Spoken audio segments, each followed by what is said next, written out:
Okay, I'm looking forward to starting this one. This one is going to be for my friend Kyle. And he lives up in Iqaluit on Baffin Island. And this harp, this frame, when I bent it, reminded me of the shape of one of his wife's parkas that she makes. And so that just cried to me that this will be the harp that I'm going to make for him, because he showed some interest and thought that what I was doing was pretty cool early on. And I just remembered the comment that he left me, and I thought it would be a nice surprise down the road to actually make him one. He said one day he wanted to own an authentic boxcar Betts made harp. And I just thought, as one of the early supporters of somebody who actually would want one of these things that I'm making, I think that it's time for me to make him one. So I'm still trying to get the feels for how to make these, and not ready to start selling them yet. So this is going to be a gift, and there's no better way to practice. So what I've decided to do is reach out to his wife, who is Inuit, and she is going to hopefully get me in the language, like the correct name of the tongue, and write something out in the characters that I can inscribe on this, and I think it's going to be really cool. So she's a throat singer too, so the idea is that I'm going to try and match this to something that she can sing to, and I think it'll be a real cool surprise for him. So looking forward to getting started. I am going to use, I think, out of my reed blanks here, I think I'm going to go for the softer, thinner spring steel, because I don't believe he's ever played a jaw harp, and I want it to be a nice flexible reed where he doesn't have to really twang on it too hard and risk breaking his teeth as a beginner. So the idea is that this harp is going to be comfortable and easy to play, so it's going to hopefully sound real good. So as he gets better, it's still something that he would enjoy playing, but also something that's good to start out on. So the 1075 is a lower hardness of spring steel, 20 thou thick as opposed to the 25 thou. So that should afford a little bit extra flexibility and just make it a little easier to play without really having to hammer on it and get that strong vibration and you know, heavy momentum, which could be a real tooth chipper sometimes. So we'll see how this goes. All right, so what I've done here is I've marked out my reed a little bit. What I've done is I've marked out my amount for the trigger. So that will extend, you can see that, past the end of the frame, and that's where the bend will be for the trigger. And the other mark is just a centering mark for where I plan to basically crimp it. And as you can see, there are large gaps. So what I'm going to do is I am going to take the frame, I'm going to just pinch it in the vise, and I'm going to just close it in so that these gaps come in hopefully pretty close to the taper of this reed. We'll see how close I do get it, and then I'm going to start with the sharpening of the reed. Okay, and here we have it. So I've tightened them right up. As it is, it would be clanky. So there's going to be some more fine tuning of, you know, fine adjustments to really set the gaps, get it centered and all that stuff. But this is a good starting point. Very happy with the alignment of this at this point.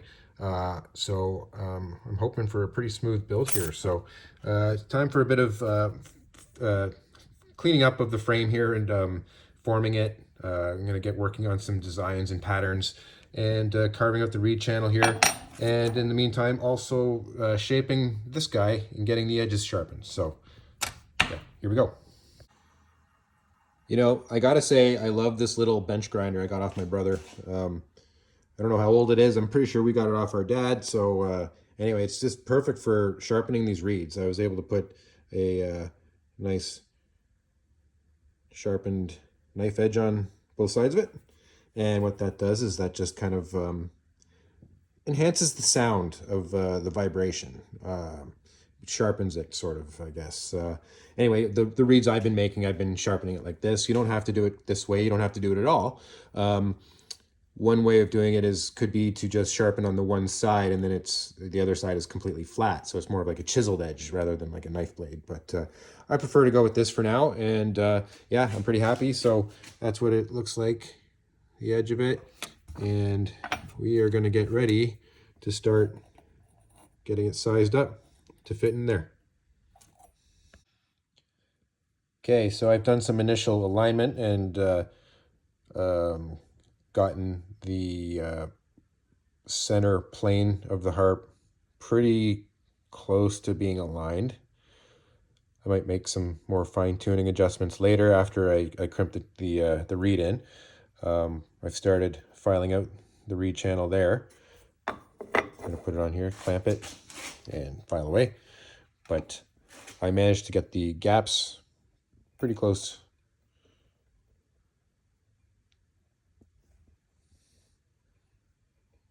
We'll see. Good starting point anyway. I'm pretty hopeful for this. So far it's been a nice harp to work with. It just the adjustment so far came pretty quick and easy. I find that harps kind of make themselves. They kind of tell their own story for you, and you kind of have to take its lead. And yeah, this one, as I said, was inspired by it's going to be Inuit inspired from my friend up north. He lives in Iqaluit in Nunavut, and yeah, I'm going to inscribe a phrase of some sort. We haven't decided what yet, but it's going to be in the ᒪᖃဣᑎուოპ language. Yeah, his wife is Inuit, and she's going to get something translated for me that I can just copy onto here with my Dremel. It should be really cool. It's going to be a surprise for her husband because, yeah, he showed interest early on in being an owner of a true and authentic boxcar jaw harp. Boxcar Betts jaw harp. So this is for him. I'm going to take a break from making a jaw harp to playing a jaw harp.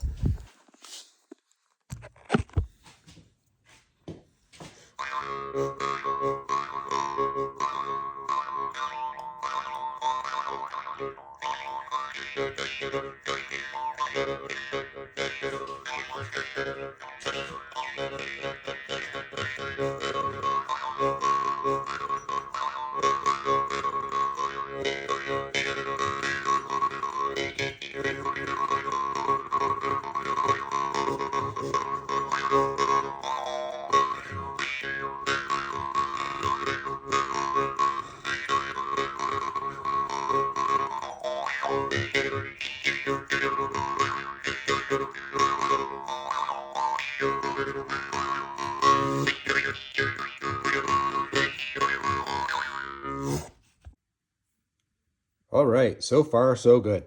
I got a really good profile on my reed channel. I am happy with this, and I didn't overdo it.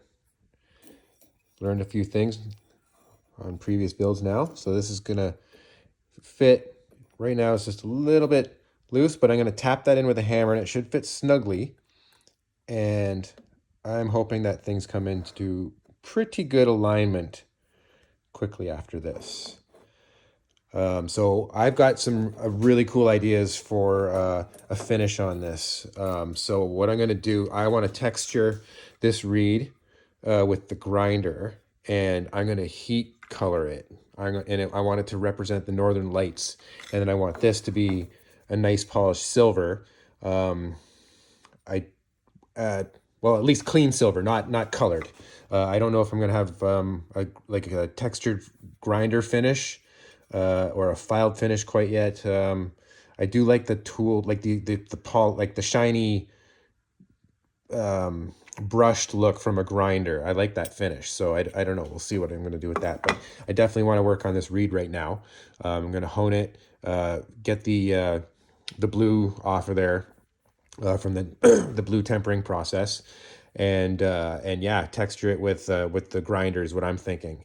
And I'm kind of wondering if the unevenness of the reed might give it kind of a warm, almost absorb, like might absorb overtones and give the overall harp a really warm feel. So I think this is going to be pretty interesting. All right, so here's my idea. I took the grinding wheel that's on my drill there and just took the finish right off, and I'm leaving it rough like that. And I'm going to put it in this vise, and I'm going to use that torch there, and I'm just going to heat it up and give it some color. So we're going to see how this goes. I'll film the process. Okay, here we go.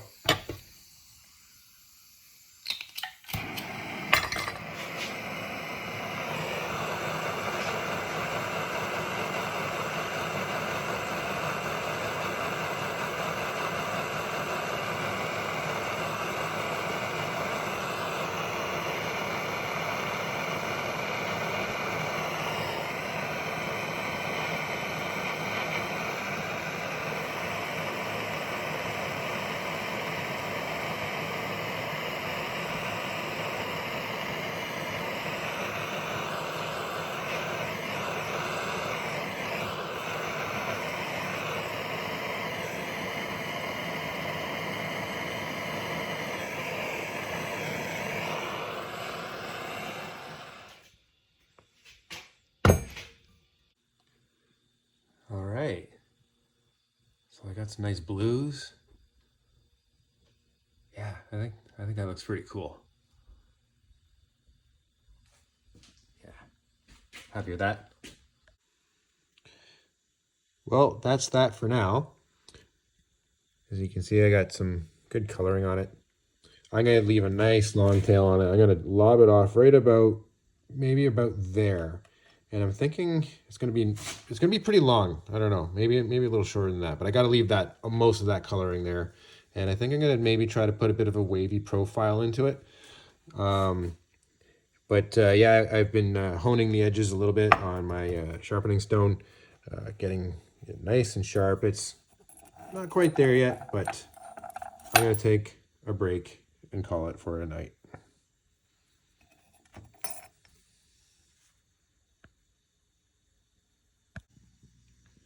Okay, so here's where we're at. I have cleaned up the frame and got the reed channel all ready to go. My relief cut's made so that when I do the crimp, the metal will fold over into the crimp a little bit easier. The cut kind of separates it from the main part of the frame. And I've done some sanding and grinding and filing and kind of gotten the finish the way I want it to be, with some texturing. And I've got the playing surfaces, the decks, everything all basically polished the way I want it. I want this brushed look. I don't want it to be super shiny. I want it to be shiny and nicely tooled. So I'm really happy with the way it's turned out. I am waiting on some Inuktitut language characters that I'm going to engrave into the side of this. But in the meantime, the reed has been heat colored. The idea of this is it's to represent the Northern Lights. And I've honed the edges of it so it's knife blade sharp. And we are ready for our crimp.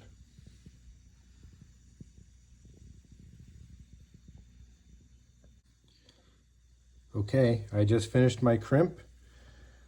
I think it's about as good as I'm going to get it. I think it's in there pretty good. I've done a couple of vibration tests, and it doesn't seem to be transferring any vibration through. So I think I've got it good and tight. So I haven't done any adjustments yet after giving it its last smack. And I am thoroughly impressed with myself. Just a slight adjustment there in the arm, I think, and I'll be ready to do the trigger and trim the tail. Okay, here's where we're at. Let's get a closer look. Ready to do the trigger. I'm going to bend the trigger. I've set my gaps pretty good, I think. I don't know if I want to try and go for 100,000% perfect, because this one has so far come together really, really well, and I just don't want to jinx it. I'm really, really happy with how it's come out. I haven't had to really do any refinishing from tool marks or anything. It's just coming the way I want it to come. and it's looking good. And I'm already getting a bit of tone out of it just like that without having to bend the trigger. So I'm very excited, and I'm going to go ahead and do it. Here we go.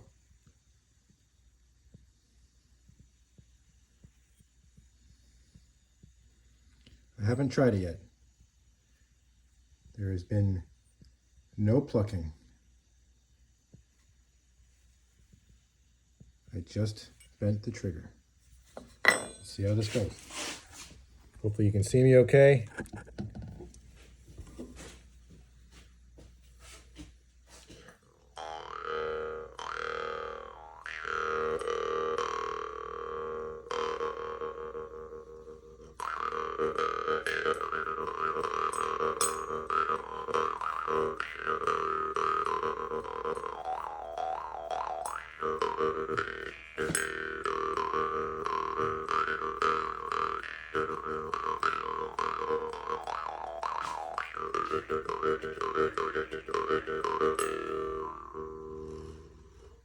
It's a pretty nice bass sound, but I want to bring it up.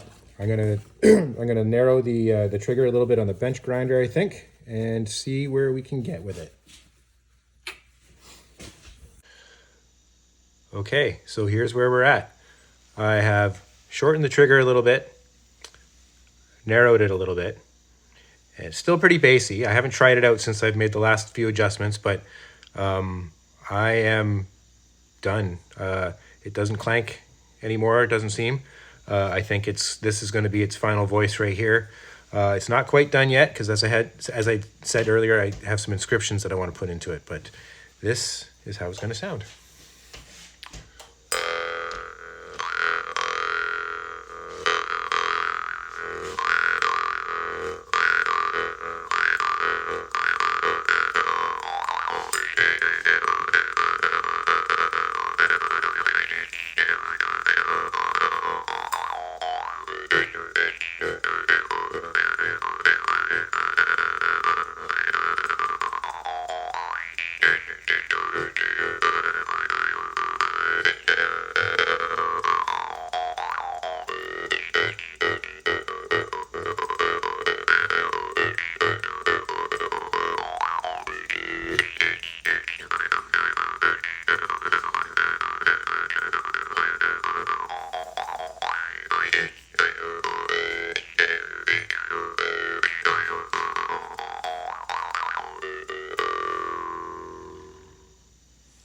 So, considering his wife is a throat singer, I think this is going to sound pretty cool with that. Okay, I've done some engraving. It's not really the best job. I tried, it was a little tough. I don't think I want to say exactly what this is, what the little scene is. I'm hoping you can see things in it though, for what they were supposed to represent.